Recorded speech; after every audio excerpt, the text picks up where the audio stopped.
This is something that's really odd. It strikes me as horrific that so many of my peers are like, humanity bad. I'm like, you realize you're human. And I think this particularly affects the kind of people who are on VR a lot, because you can portray yourself as anything. And there's not that many people who portray themselves as human who are regularly VR users, because they don't want to be human. They want to escape from the experience of humanity because it's treated them badly in one way or another, and VR offers an escapism to that. There might be more insights that I would have with that I could develop into its own like discussion or whatever, but I'll see where that goes. That's not something that I'm focused on for this book or for this project, but it is interesting to think about that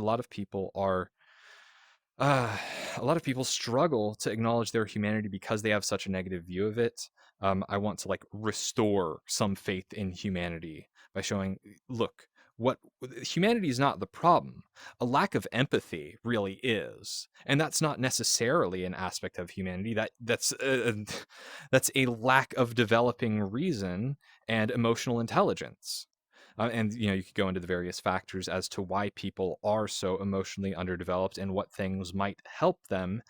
And a core thing that I want to get across is, I think a lot of people have that negative view of humanity because they haven't experienced wholesomeness. So a great point to juxtapose would be, what if you could teach androids to be moral and to have empathy, so we were able to buy wholesomeness off of a store shelf? What if you were able to buy wholesome software 3.0, and you have that sense of empathy, that emotional fulfillment, albeit artificially conveyed by an android? You still have those feelings of validation, those feelings of being worth something, of being enough for someone who emotionally cares about you. I think that would resolve a lot of problems. That would really help to stabilize a lot of people, especially when there is a lot of instability in relationships and instability in society more generally out there. So that's an interesting concept to play with, and I'll see where the narrative takes me with that as I continue to actually write out and develop the story.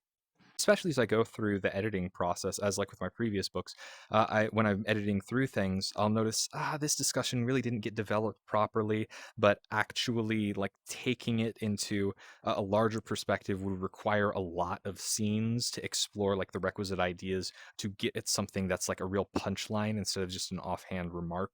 So to truly develop ideas, it takes time, it takes pages, and you need to keep things narrowed down so that you can have a streamlined narrative.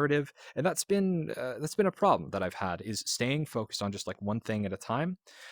So it's appropriate for me in the long term to have those contained concepts within their own narratives, without cluttering them up so much.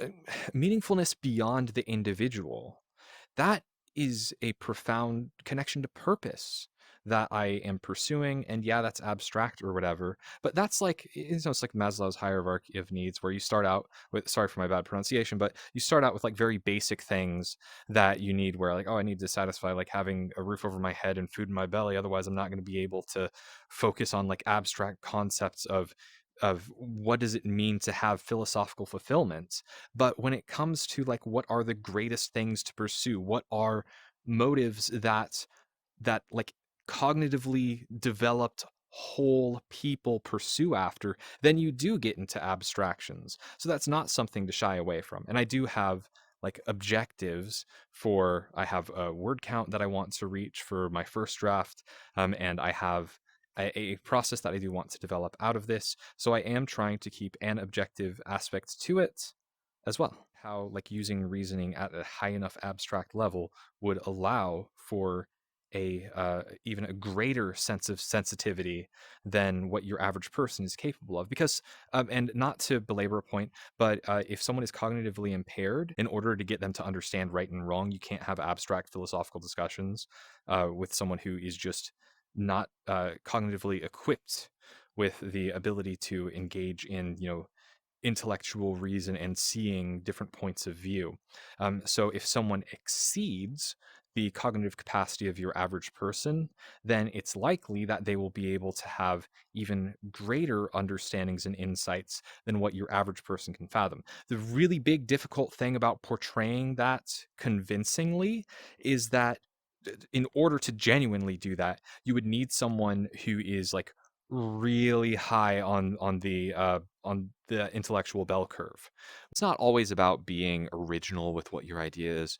Sometimes it's about having a different angle on a conversation that's already tired and old, like stuff that's already presumed.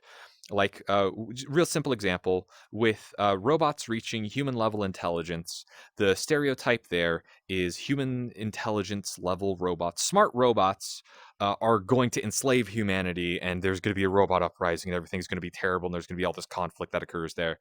When it's much more likely, if you look at the world around us, that humanity and big business interests would likely screw things up, like screw over the development process, like purposefully having dumber robots and poorer systems and things that would fail at a certain rate in order to increase corporate profits rather than trying to make the best product. Ha ha ha. Imagine that in modern day, a company trying to make the best product possible for the purpose of serving the consumer. That would be unrealistic. So seeing these like, and it is like stressful and frustrating to talk about petty politics getting into these stories, but that's what makes things relatable, and that's also what gets at expressing these petty politics in a way where you don't really have access to meaningfully participating in the political process if you aren't a billionaire hedge fund financier. I'm using an intentionally facetious accent. Say financier. It's these bigwigs out there slinging all this money around to get their interest pushed. And that's an open secret that everyone understands that big money influences government, but nobody talks about it in a meaningful way. And even when that conversation comes up, people go, oh, it's a conspiracy theory that that big business has influence over government because, especially in the American situation, because America is governed by the will of the people,